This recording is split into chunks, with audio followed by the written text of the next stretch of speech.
All right. Hi, everyone. We're really excited to have with us Rajen Sewgolum, the son of Papwa Sewgolum. And we're going to actually start in a few. We're going to let, just more people come in. But just basically to, give like a background. My name is Kelly Pierre. I'm from All Access Golf. And what we do is we really try and make the game of golf more accessible for inner city youth as well as young professionals. And also, I'm the director of circulation and engagement at African American Golfers Digest. And we're really excited to have Rajen Sewgolum with us. So, you know what? We'll just like jump right into it right now. You're actually hearing some music, and the song is called "Papwa" as a champion theme, and the producers are. It was done by Little LA Productions, and the composer is Chris Letcher. So he's actually Little LA Productions is Rafiq, and he's actually he has some issues with his voice. He's working on a new movie, I think. So he lost his voice during the time, so he won't really be, able to join us. But there's plenty of content that we do have in store, and let's actually, just get started. So with that said, Rajan, you just want to, introduce yourself? Sure. Hi, everyone. My name is Rajen Sewgolum, son of the legendary golfer Papwa Sewgolum. And, it's such an honor and privilege to speak about my dad. I think Kelly will tell you I'm extremely passionate when it comes to telling his story. And more so, if we can do this at a level where people can listen in globally, then I think we're winning with this untold story of my late dad. All right. Kelly, do you want me to continue with Yeah, my so you dad's could story? actually And you could sure. start you could start like right now. Yeah, certainly. Yeah, this picture obviously brings back a lot of memories, but not for me, but I think for people in that era. You can see my dad on the left there, and that's my mom. My dad, by the way, was late in 1978. My mom still lives with me. She's going to be completing 92 years on the 25th of November. So that's quite a milestone for her. She's been through a lot. I think being the spouse of a legend, somebody that's been challenged in so many ways. So the house that you see in the background, the tin shanty house, is where my dad used to live in a place called Riverside. And for anybody who lives in Durban, Riverside is a place around north of Durban, very close to a landmark, a supermarket called the Hyper by the Sea. And dad and his family lived out there, but they sort of like rented that place. And geographically, from where they lived, the Beechwood Golf Course, where my dad learned his skill and where he caddied, was about 10 Ks away.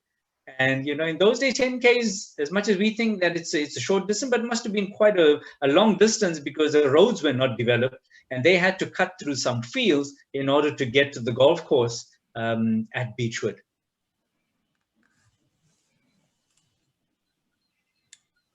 So I will. All right. Actually, let me just do this. Okay, Kelly, I can talk through whilst you move Okay. those slides. Yeah. I think then I'll also give you a little bit of a background in terms of where Dad was born and all the challenges that he faced as a youngster and so on. So it's quite significant in 2020 that it's 160 years since the Indians arrived in South Africa. And 16th of November is quite a significant date as well, because this is the day that that the ship that was carrying the indentured laborers from India arrived on the shores of South Africa. And, Dad's grandparents were one of them came on that ship. So, a lot was promised in terms of greener pastures and a better life for those that decided to make that trip into South Africa. But all of that didn't materialize. So being born into a family of poverty, and dad's family came from a very impoverished background. You can see by the type of homes that they had in those days. It was just makeshift tin shanties. And my grandfather was more keen on fishing, so he used to take my dad across to the shores, try and catch fish, so that they could provide some sort of sustenance to the family, and somehow put some food on the table. And coincidentally, when they made the trip to go fishing, they had to pass Beechwood Golf Course. And Beechwood Golf Course, again, geographically, it runs along the shore of Durban. And story has it that my granddad found a golf ball, and my dad had shown some sort of interest in wanting to hit this golf ball on the sea sand. And this is where it all started for him. Obviously, he must have pestered his dad to cut him a stick from a guava branch, and sort of made a makeshift golf club. And anybody who plays golf will tell you, you try and hit a golf ball with a stick on sea sand, it requires a lot of effort. Us with the sort of seasoned golf clubs and trying to get out of finely manicured bunkers, it's a challenge. So can you imagine what he must have encountered trying to hit a golf ball on sea sand? But holding that in perspective, I think that's what actually nurtured his skills in terms of being such a prolific bunker player. Eventually, when he started playing on the larger circuit. So, my granddad passed on when my dad was about 10 years old. And, they faced a lot of challenges trying to make ends meet. So my dad and, his elder brothers, who were already caddies at the Beechwood Golf Club, decided that fine, maybe they need to get my dad in as a caddy as well. So schools were hard to come by. There was no formal education for them. And he then became a caddy. And so much so that he stood out as a caddy. When he was 16, and when they used to have these interclub caddy tournaments, my dad was a cut above the rest. And so when he was 16, he entered the Natal Amateur, and that was done with borrowed shoes and borrowed clubs and so on. And Dad went on to win that particular tournament. So that gave him a lot more confidence in pursuing the sport. But a lot of what he learned was self-taught and from the people that he caddied.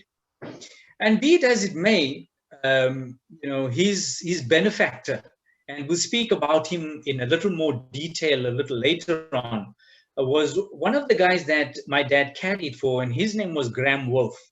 And Graham Wolfe was a member at Beechwood, and he was a little bit, on the strong side in terms of not accepting any response from anybody when Dad wanted to enter tournaments. So fortunately for my dad, he caddied for Graham Wolfe, and Graham Wolfe saw a lot of potential in my dad. So Graham Wolfe decided, because there was absolutely no opportunities here in South Africa for him to play at a professional level, that my dad could then pursue his skills overseas. So the PGA of South Africa refused to allow my dad to play in any tournaments in South Africa. And, there were various reasons that they gave, in terms of Group Areas Act, in terms of the accessibility into the clubhouse and so on. So, they could caddy, but they couldn't play. So they were only allowed on a Monday as caddies to play a round of golf on the golf course. So Graham Wolfe then applied to the British PGA in 1959. to play in what was called a mini European tour. So it comprised of the British Open, the French Open, the German Open, and the Dutch Open. And this was in 1959. So, there was a lot of turmoil in South Africa with apartheid laws. A lot of the splinter groups were banned. Groups that challenged the government were shut down. So, the atmosphere wasn't very positive here. And, Graham Wolfe took it head on. He applied to the British PGA, and the British PGA accepted my dad's entry, actually play in those tournaments that I've mentioned. So Graham Wolfe, again, a little bit about him and his background. He was actually a chemical engineer, and for ladies that are familiar with the product called oil of Olay, Graham Wolfe was actually the one that formulated it. So he was pretty wealthy, but also a very unselfish man. He was selfless in many ways. And with him wanting to take dad overseas, obviously there was nothing in it for him. He saw potential in my dad, and he said, "Fine, let's do it." So he also was a pilot. In the World War, he actually flew some of these fighter planes, and he was a big burly German guy. So he had a twin-engined plane that he decided to charter, obviously with a lot of information in terms of how they were going to navigate throughout Africa before arriving in London to play in the British Open. So Graham Wolfe also had the company of his missus, and so Mr. and Mrs. Wolfe, with my dad, left the shores of Durban. And you got to bear in mind the fact that my dad had never been on a plane before. He hadn't been overseas in his life. It must have been quite overwhelming for him. Also coming from an Orthodox background. Reason being that he had to leave his family behind, he had to leave his kids behind, and he was going into territory that was unknown. So Graham Wolfe then flew the plane through Africa, and being a smaller private sort of plane, it meant then they couldn't travel for more than 1,000 kilometers. So this journey entailed many days before they got to London.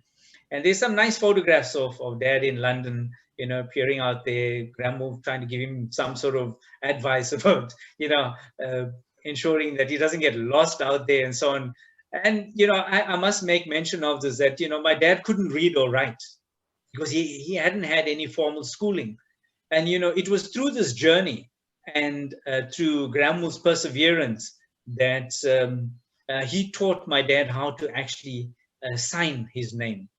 So on my old report cards, there were on a few occasions, and I keep that as if it's worth in gold with my dad's signature on it. So Graham Wolfe then Dad along, and there's some nice photographs of Dad arriving in the Middle East, and on a camel and so on. And he then entered Dad for the 1959 British Open. And that was played in Carnoustie, and the conditions were not very favorable because the weather wasn't too good to them. There was a lot of wind blowing and all of that, and also a different environment. And Dad being in that country for the first time, or being out of this country for the first time, again, it was overwhelming for him. So he played well in the first two rounds, but he couldn't cope with the harsh weather conditions.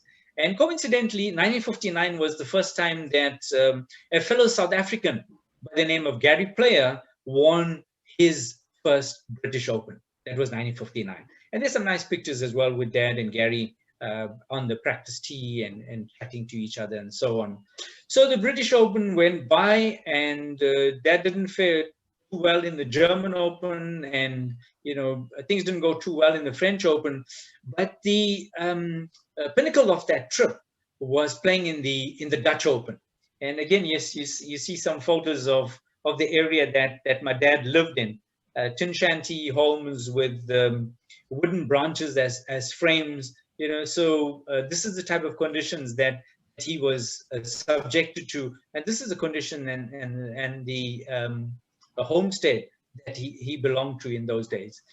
So anyway, in 1959, Dad entered the Dutch Open, which I think now is popularly known as the KLM Open. And the Dutch Open tournament was where Dad had his first taste of success. And being, playing this tournament on debut, he went on to defeat the defending champion in the Dutch Open. And again, it meant a lot, I think, for my dad, and more importantly, it meant a lot for his mentor and his, we term it as a family as my dad's guardian angel, Graham Wolfe. So Graham Wolfe was over the moon that my dad could actually win this tournament, and taking him out there, he didn't disappoint him. And I think if you look at this particular photograph, one thing that stands out is the grip. And that Papwa grip was unique. There hadn't been a single individual internationally or locally that had won a tournament with that reverse grip. And the reverse grip is with your left hand down, but you are playing right-handed. So, I think for anybody who must have seen my dad go out on that first tee would not have given him any hope with that particular type of grip. And, having won the Dutch Open, he then came back to a hero's welcome to South Africa. And again, when I say a hero's welcome, it was predominantly people of color that came out to actually welcome my dad. And having won the tournament at a time when the country was facing so much in terms of the apartheid system, I think the South African government was put under a lot of pressure to try and do something, actually change their stance in allowing my dad to play. But that didn't happen because he still wasn't allowed to play by the South African PGA in 1959. And in 1960, Dad went back to Holland and he won his second Dutch Open. And, he went back, to a course that obviously he felt comfortable in. And again, the British PGA was quite happy to accept him to play in that. And you can see the headlines there in 1963. And I will speak about that particular tournament because that changed and opened a lot of doors for my dad 4 years later. So, 1960, he won the tournament and he defended his title. 1961 went by, 1962 went by. Dad was winning a lot of tournaments on the non-white circuit here. So when I say non-white circuit, it means that only people of color could participate in those tournaments. And there was absolutely no mixing. So, my dad couldn't play with his white counterparts, even though he had won a tournament internationally. So after a lot of pressure, my dad was then allowed to play in what was called the Natal Open in 1963. And this tournament was held at the Durban Country Club. So, entering this tournament and being a person of color, it meant then that the authorities had to make a lot of changes. So, firstly, my dad couldn't enter the change room because of the laws of the land. Secondly, he wasn't given the opportunity as his white counterparts to practice at Durban Country Club and prepare himself for the tournament. And thirdly, he couldn't use the clubhouse in order to have his meals. So a makeshift tent was put up for him to change. There are pictures of my dad changing his shoes in a vehicle. There's a picture of my dad having his sandwich in a vehicle. So, a lot of that put a lot of pressure on him. And be it as it may, Dad went on to win the Natal Open in 1963. And, this put a lot of pressure on the South African government. They obviously had to try and get the system changed in such a way that could allow this person of international status, somebody who's won international tournaments, to be allowed to play in more tournaments. So 1963, on that final day, when Dad won the Natal Open, it poured with rain.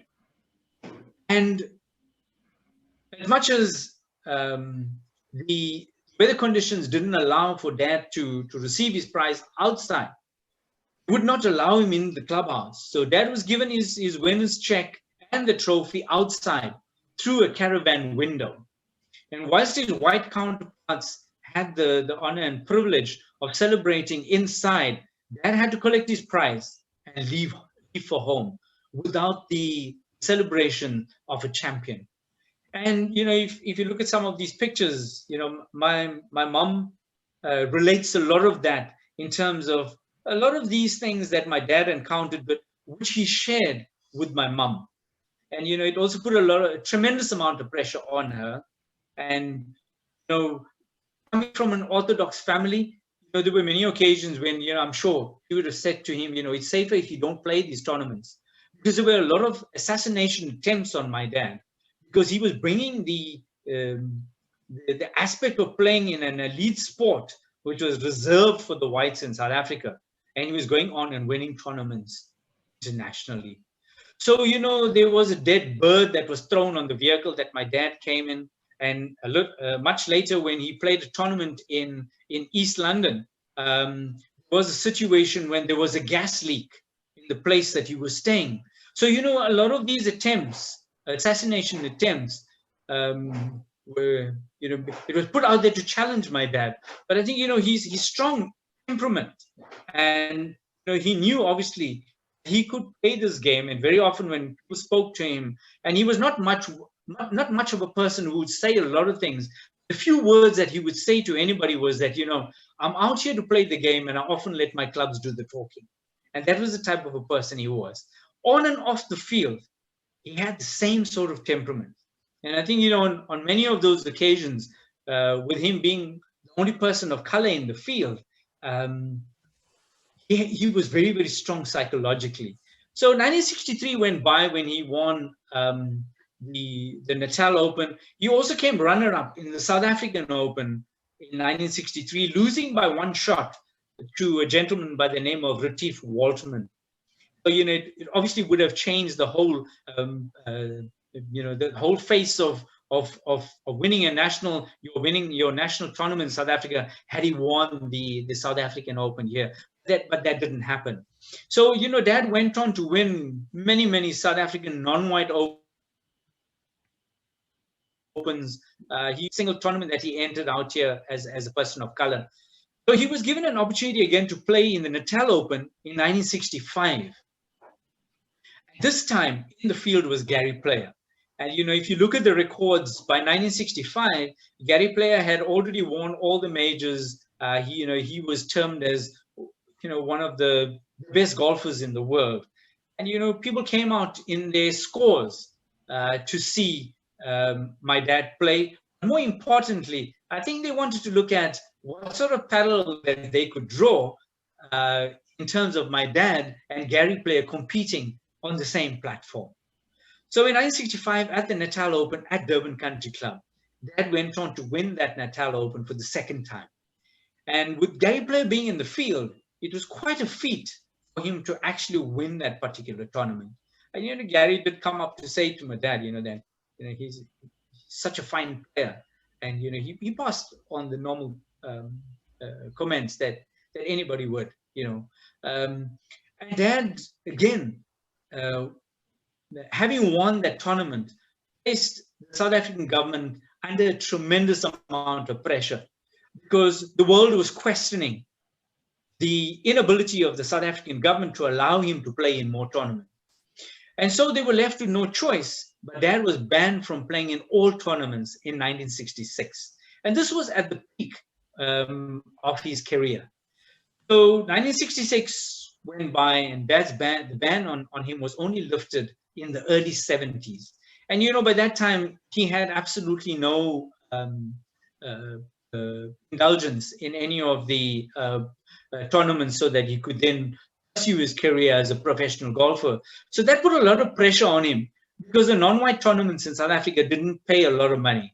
And, like I said earlier, the only thing Dad did was, he could play golf. He didn't earn a living from working or anything of that sort. and the stress and the pressure got to him, and he passed on in 1978. A very, very poor man, and had he been given the same opportunities as everybody else, and between the years of 1959 and 1966, winning 3 Dutch Opens, and if you look at the Dutch Open itself, he won 3 Dutch Opens in a period of 6 years, and that record hasn't been equaled or broken as yet. And we can take solace from the fact that being born in South Africa was a challenge, but fine, if Dad was born in the right place at the right time, then you and I won't be sitting and discussing this. So it never made him a bitter man.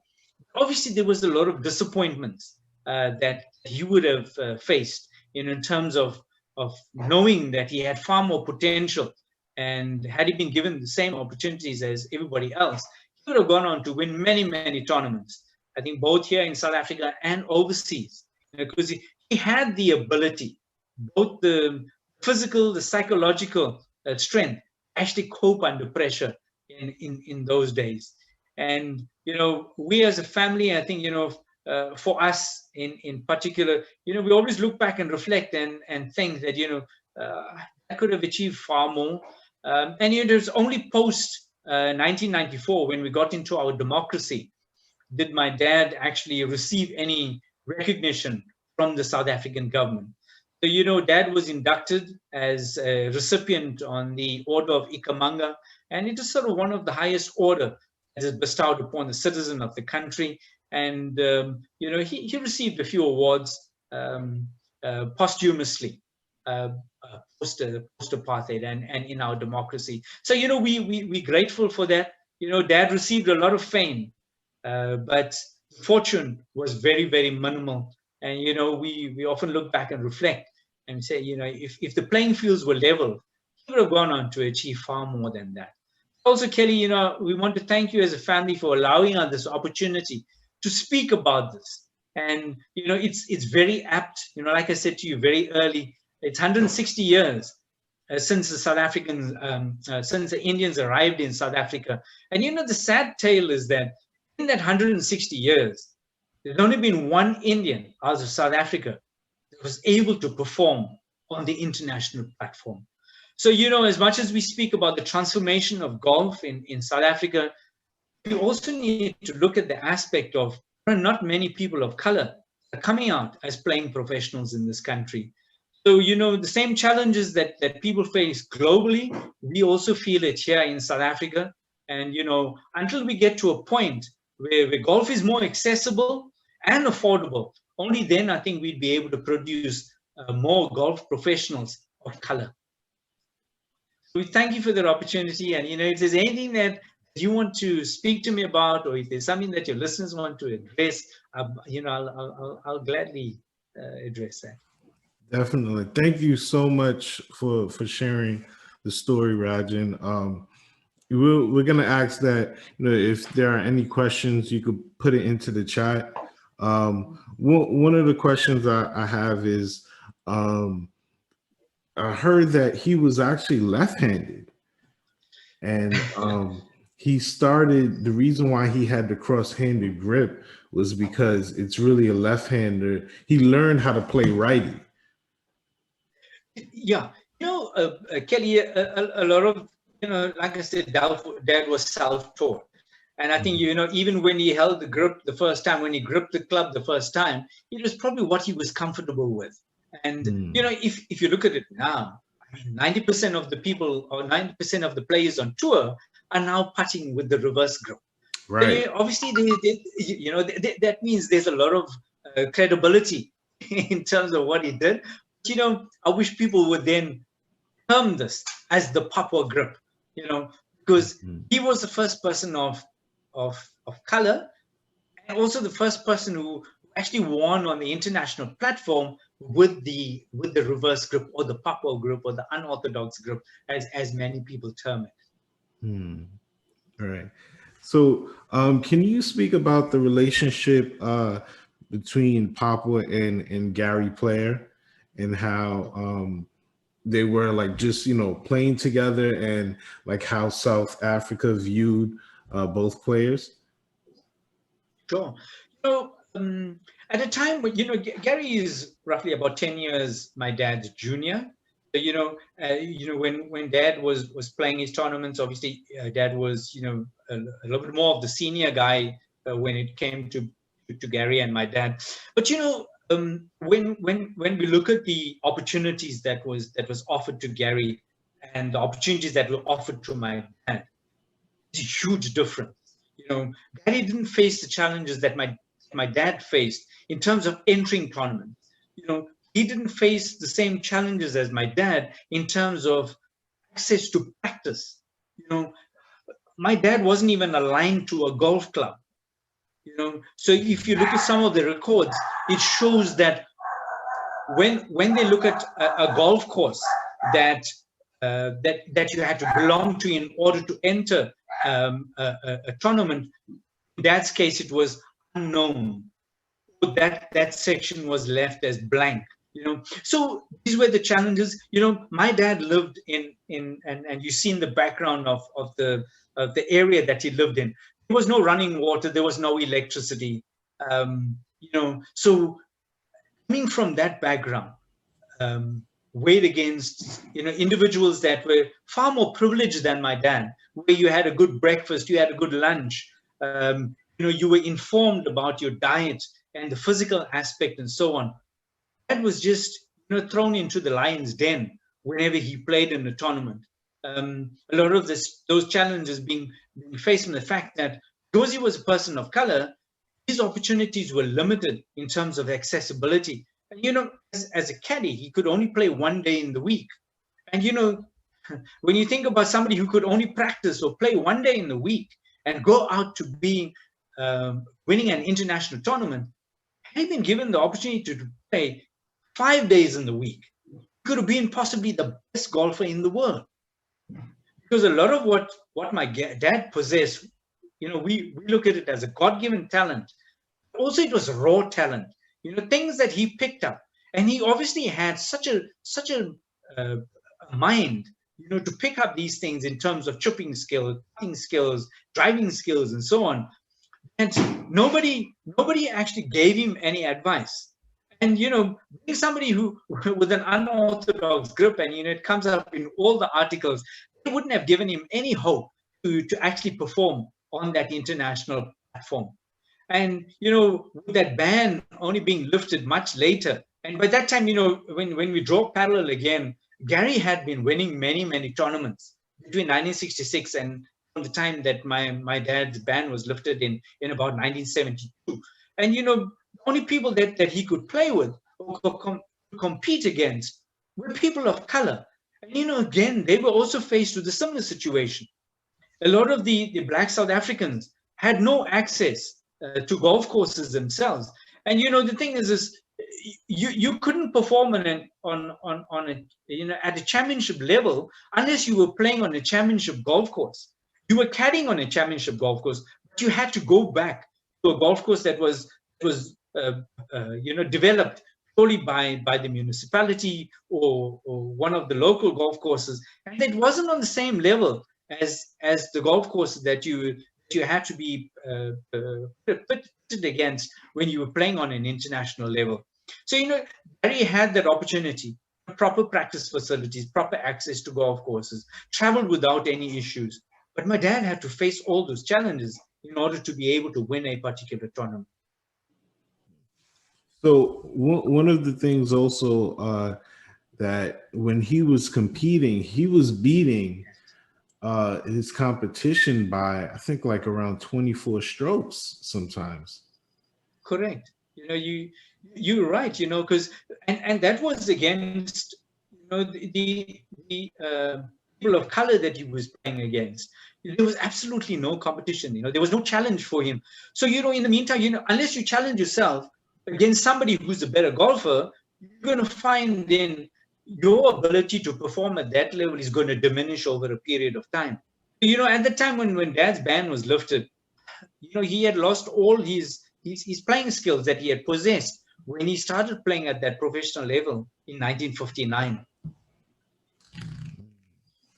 So we do have some questions coming in. Sure. Yes. So Kenneth says, interesting reverse grip, but I noticed his legs were apart. Did he swing with his legs apart too? Yes, yes. He had a very wide stance. And, I think in those days, they didn't have the clubs and the equipment that we have now. So, if you needed to hit the ball further, you had to use every bit of muscle in your body and try and rotate as much as you can. Because, a lot of those pictures that you look at, and maybe we could, forward Ken some of those photos of Dad where he's standing very wide stance, and he tries to rotate that golf club. Because when you hold the club on, with the reverse grip, you have the potential to actually overswing. And if you look at some of the photographs of that, he overswings a lot on those. He could hit a ball a long way, and accurately as well. Lanier, he asks, I've never considered playing professional golf, but years into my professional career, I'm now starting to take learning the game more seriously. What advice would you give a professional that would like to play recreationally and socially to be able to hold their own on the course? Okay, look, I'm not a professional golfer myself, but I love the game. I play off a low handicap myself, and I think there's a lot that it takes in order to become a playing professional. And I think the best way you can judge whether you'd be able to play on a professional level is for you to actually take an average of your scores. Somebody said, if you aren't shooting a number of at least 2 under par every time that you play, then I think you're going to continue playing recreational golf. You got to get to a level where you need to perfect your prowess around every aspect of the game, and that is the amazing thing about golf. There isn't just one aspect of your game that you can perfect. You have to perfect every aspect of the game, and that's what makes Tiger Woods so great. And that's why he's playing at the level that he is, even up to now. From the length that he drives to his touch around the greens and the ability to read those putts is what makes him such a fine and accomplished golfer. All right. So since you mentioned Tiger Woods, right? And so this week is actually Masters week. And Tiger Woods, he really sent shockwaves within the golf industry when he won his first Masters. And he won it by 12 strokes. Sure. And Yeah. this is what's so amazing, is because 12 strokes has it to this day. I don't think anybody has won the Masters by that much of a lead. And Papwa was beating people by 20 plus strokes, which is crazy. Right. Absolutely. So yeah. So now Winston, he asks, how can all access golf help to uphold the mission and legacy of Papwa? Honestly, we're just here to create the platform to tell the story, And yeah, right. You know what? I was waiting for somebody to ask that question. Because if there's one thing that we as a family would want, and is for Dad to be inducted into the World Golf Hall of Fame. Mm-hmm. Because I think that is his rightful place. Dad is not just an Indian golfer playing out of South Africa. Dad won international tournaments, and he faced every bit of challenge where somebody else would have cracked. It just goes to show, he had the potential, but didn't get the opportunity. I think the world needs to know about this guy, being born in an area, living in a tin shanty with no running water, with no electricity, with no proper meals, with no proper guidance, goes on his first trip to Europe, goes and wins the Dutch Open. And, if you look at the Dutch Open trophy, which is now called the KLM Open, right? Severiano Ballesteros' name is there. Bernard Langer's name is there. And, when we think about this and you think my dad's name is etched on that trophy, as much as it's a sense of jubilation, but it's also a sense of heartbreaking for us, for the fact that he could have went on to win many more international tournaments. You know, his career was short-lived because he was banned in 1966. And you speak to any sportsman, you only reach your peak once. And Dad reached his peak between 59 and 66, and he was starting to get better. And that was when he was banned from any tournament. So, if there's somebody that's listening in there, and, we say to you, fine, if you have any bit of influence, let us get Papwa Sewgolum inducted into the World Golf Hall of Fame, because that is his rightful place. Right, right. Now, can you speak about just the banning and Yes. the photo that like sent shockwaves throughout like the whole world? Sure. If you look at 1963, when Dad was awarded his prize in the pouring rain, that sent shockwaves throughout the world because it was totally unheard of. Here we're speaking about an elite sport. Dad was subjected to such humiliation. Papa receives prize in the rain. That doesn't augur well for South Africa or for its apartheid system. So those are some of the pressure that the government faced. And much later, when Dad got banned in 1966, his traveling rights were taken away. So if he needed to get from a province to a province, it wasn't possible. And many of the tournaments that were held in South Africa were held in different provinces in those days. So when he got an opportunity between 1959 and 1966, he was able to travel freely. East London, to Port Elizabeth, to Cape Town, and these are the different provinces, which is about 600, 700, 800 k's away, and he could get to those places. But again, challenges that he faced was that he couldn't stay wherever he desired. It meant that he had to live in a caravan. Sometimes he slept in a vehicle and go out and participate in those tournaments.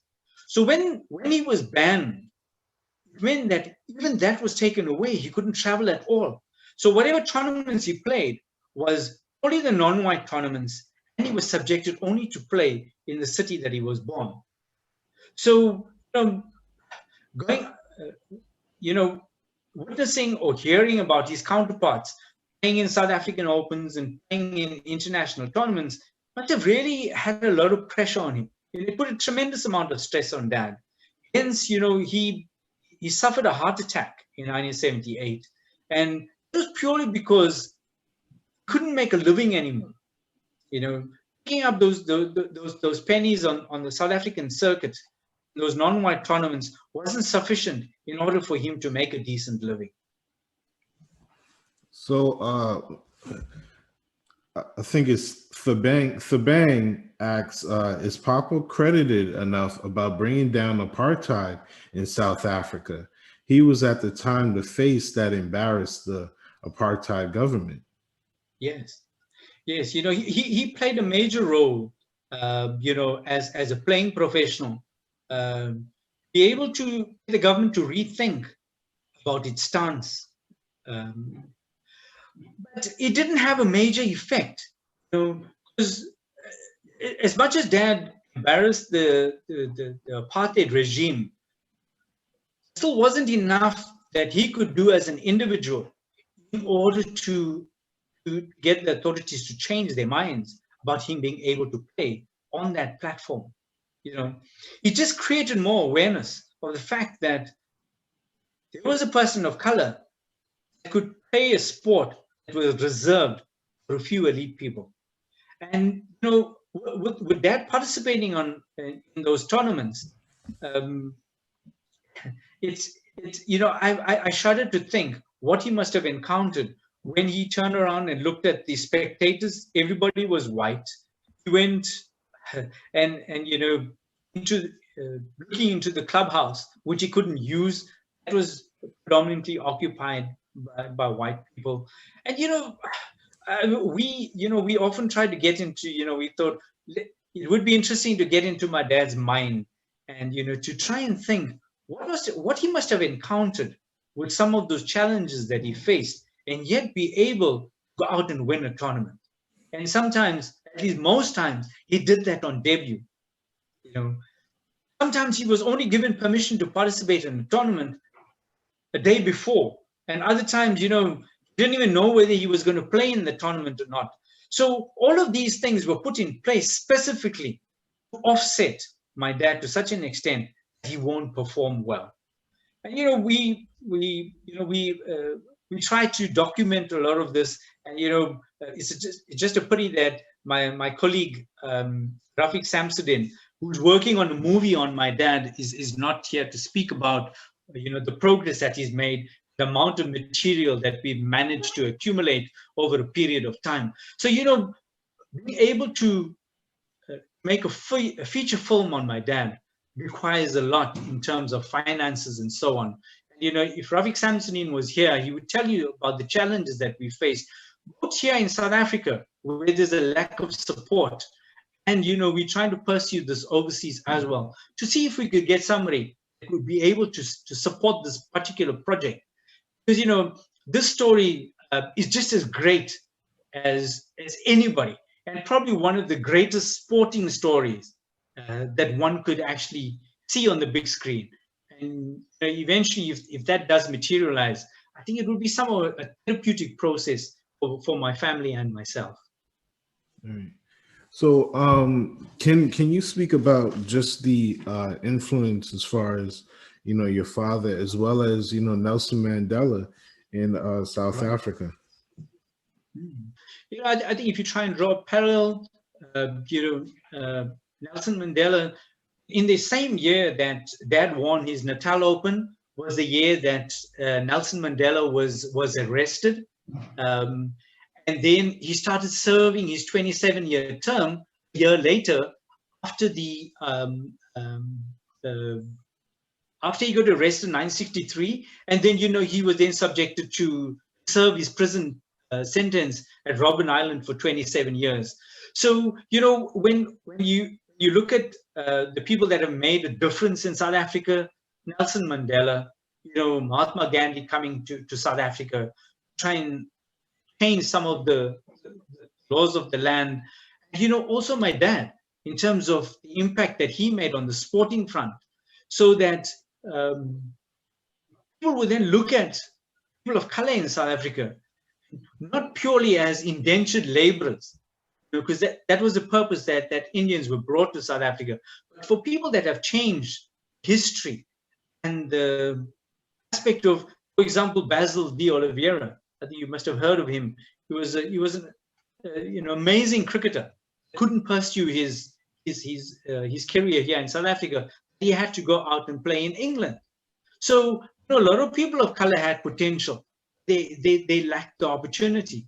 And if you look at people, the Black South Africans, one person that comes to mind is the gentleman by the name of Vincent Shaballala. He's late now. Vincent Shaballala as well was brought up in the township in Soweto, and he went on to win the French Open in 1976. So a lot of the golfers from South Africa came from caddy backgrounds, because it was done purely so that they could put some food on the table and make a living out of being a caddy. And many of them learned the skill from caddying from people on the golf courses.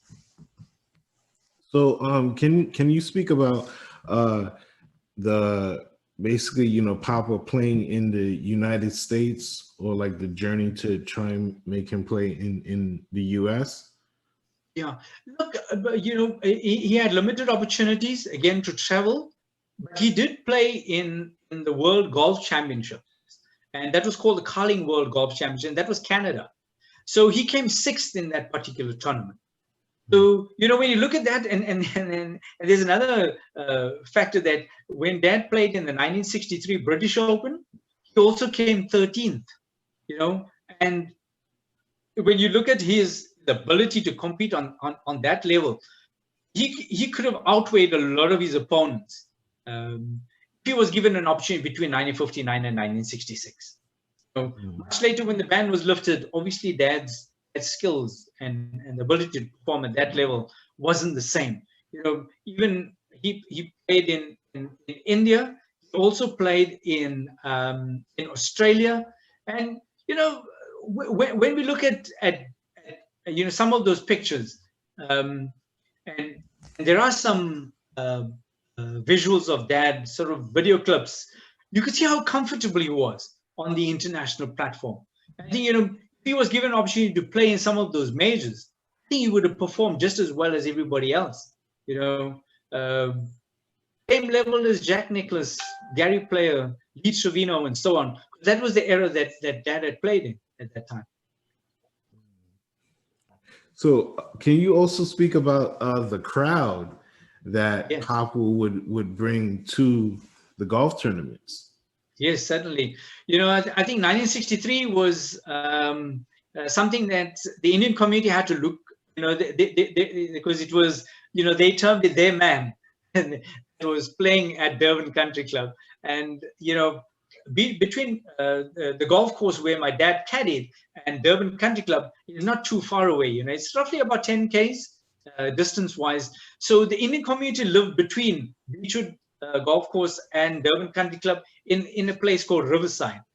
And that is where the Indian community settled. So, when Dad was playing in the 1963 Natal Open, so there was an army or an array of Indian people that followed my dad very closely. And, it also opened doors and gave people of color confidence to want to play golf. The fact that it was one of their own that was performing at that level. So, authorities, again, didn't take too kindly to this large group of Indian spectators. And, the thing is, Kelly, a lot of them were not golfers. So for many of them, getting onto the golf course was the first thing, first time that they've been on a golf course. And I'm sure it would have been very difficult for the people that were marshalling the area or the authorities to be able to control the hordes of people that were there to see one of their own win at that particular tournament. So, in 1965, again, there were stories about Dad when there was this duel between him and Gary Player. And I think, Gary mentioned in many articles, he was getting a bit agitated and sort of frustrated with the spectators. I think, you had to understand that many of them had never been on a golf course before. The fact that Papwa was out there and he was winning and he was competing, and when he got to the 18th hole that year when he beat Gary Player, he had a 2-shot lead playing the 18th hole. So it would have been impossible to control the crowds in those days. Getting to the golf course, able to see one of their own winning that particular tournament. But I think the cherry on the top was the fact that Dad defeated Gary Player, and I think for them it was quite a spectacle. And being able to witness that would have probably been something that would live in their memories for a long, long time. So, excuse me, Mona asks, with you being Papwa's son, have you taken up the game of golf? Have any of his posterity followed in his footsteps or have inherited his raw talent? Okay, Kelly, the only thing I've inherited from my dad was his reverse grip. So again, opportunities were still limited in those days. Mona, when Dad was playing, entry into golf courses was a big challenge. As a non-white person, you couldn't play on golf courses. You had to play on certain days. You had to get special permission and so on. So yes, to answer your question about whether anybody followed in his footsteps, I play a bit. I play off a 2 handicap, so I'm enjoying my golf. I took up the game much later. When Dad passed on, I was 16 in 1978. So for myself, I think, and with the experience that he had with his banning and with the limited opportunities, he felt that his children should get an education, rather formal education, rather than pursue a sport that humiliated him. And he didn't do much for him in terms of being able to make a decent living. So I took up the game much later when Dad had already passed on. So I didn't learn anything from him. And unfortunately, I didn't even see him participate at the professional level, and that's probably something that I miss the most in my life. But my son is a teaching professional. He's a PGA accredited teaching pro, so he plays a bit. But again, opportunities are limited here in terms of you wanting to pursue your career as a teaching professional. So he then had to make a choice, and unfortunately for South Africa, we've lost him as a coach. He's now teaching golf in Saudi Arabia. He's based in a place called Udalia at a golf course called Wadi Al Said, and he's been given the opportunities he didn't get here as a teaching pro. So he's thoroughly enjoying it. He's got an academy going there. He's growing the game, and I think that is something that is important for us. Also, if you look at the cycle of events, my son's been in Saudi now for almost a year, and that was 2019. And if we look back and we reflect on my dad, in 1959, he was in the Middle East on his journey to play in the European Tour. But the cycle is sort of continuing, and we're hoping that my son is able to achieve the things that my dad couldn't achieve, not necessarily from a playing perspective, but from the fact that he's able to grow the game, but also be able to continue the legacy of my dad and continue his story. So yes, unfortunately, I took the game up late. There's nobody in the family that plays at the level that my dad played, and that's something that we have to bear the brunt of in terms of the number of non-white playing professionals that come out of South Africa. Obviously, there are people that have potential in the country. Again, if you look at the ratio of people of color that are coming through as playing professional, it's minimal. So let me just there's another question. Actually, so Winston says, he says at the end, we recognize this moment in history. Let's get Papwa inducted into the World Golf Hall of Fame. Fantastic. Tabang says Netflix or Showmax should be lobbied to come on board for a movie on Papa's life. And sorry for mispronouncing your name. Is Gary Play? So this question comes from James, and he asks, is Gary Play helping to promote the legacy of Papa? Also, is he contributing money to the Papa project? No. Gary, look, Gary is obviously pursuing his own career.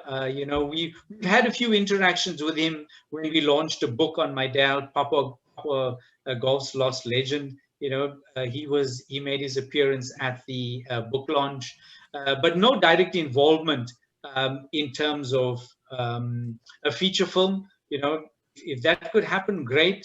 Rafiq Samsudeen, like I mentioned earlier, is trying everything in his power to try and get some sort of funding to see if we could get a feature film going on my dad. Obviously, it requires a lot of funding.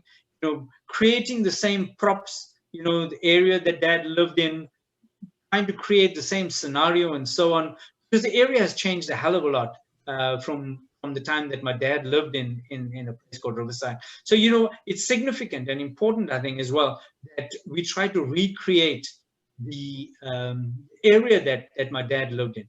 We also need to create that environment that my dad played in. And, I think those are things that Rafiq and Little LA Productions find as a challenge. But, Rafiq Samsudeen has been working at full hilt trying to get this going. So question comes from Nicole, and she says, what is the state of golf in South Africa today? And how does your dad's legacy live on today? And the second question is, has the South African government ever apologized to your family for what your dad experienced? Well, like I mentioned earlier, Dad was inducted as the order or the recipient of the Order of Ikamanga, and that was post-apartheid. So, he was bestowed upon, as sort of like the highest order that a citizen of the country could receive, and so the government did recognize that. In terms of my dad being given the recognition, there isn't a professional tournament in South Africa that honors my dad. If anything, Sunshine Tour is big in South Africa because a lot of the playing professionals come out of that particular tour. But to answer your question, no, isn't anything that's been done to propagate or perpetuate the legacy of my dad at a professional level. And I think that would be something that that would, if that happened, it meant that actually future generations would know and understand challenges that Papwa faced. Sort of like a Papwa memorial being held at a professional level would be something that would be very apt, I think, for what my dad achieved. So Kenneth asks, your story is an Indian story too. Why is the Indian government not supporting your initiatives?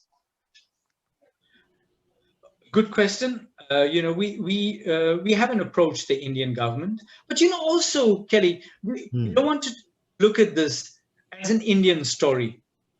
This is an international story. Because Dad was given an opportunity as well. He played in Calcutta in the 60s in India.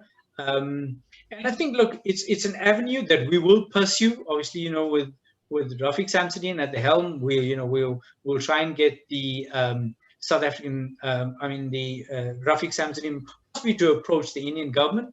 And yes, maybe it's an avenue that we could expand on. Okay, so can you speak about the book that was written about your father? Yes, in 2005 we did a documentary on Dad. It was a documentary that was done by Rafiq Samsudeen on my dad, and we interviewed people like Gary Player, Kobe Lakranji, Retief Waltman, people that played with Dad. And it's sort of like a 60-minute documentary, and it has a lot of valuable information in there. And we felt that we needed to give more detail in terms of Dad pursuing golf as a youngster, growing up in Riverside, and then up to the time of his demise in 1978. So Papwa Golf's Lost Legend was launched in 2015.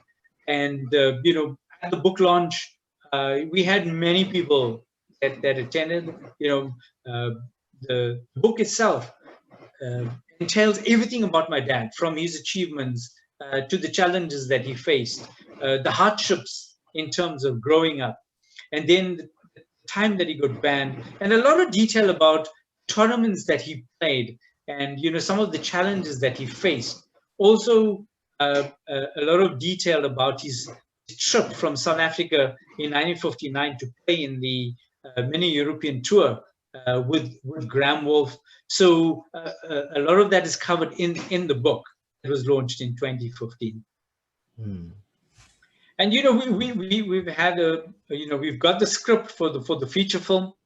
Rafiq has worked hard on that. The script is ready. We've got all the details. We just need the funding in order to get the feature film going. So let's, actually, if